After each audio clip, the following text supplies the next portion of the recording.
কলিজা কাটিয়া তোরে খাওয়ানো ছিল বাক, নিজে না খাইয়া তোর বাপের টাকায় খাওয়াইছি, বাপের টাকা খাওয়াইছি।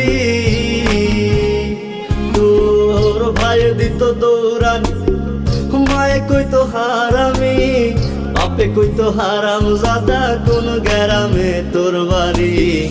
ওরে বেঈমান সেরি কালা বইলা সাইরা গেলি, মনটাই আমার ছিল অনেক ভালা রে। আল্লাহ আমায় কালা কইরা বানাইছে বেঈমান সেরি, আল্লাহ আমায় কালা কইরা বানাইছে।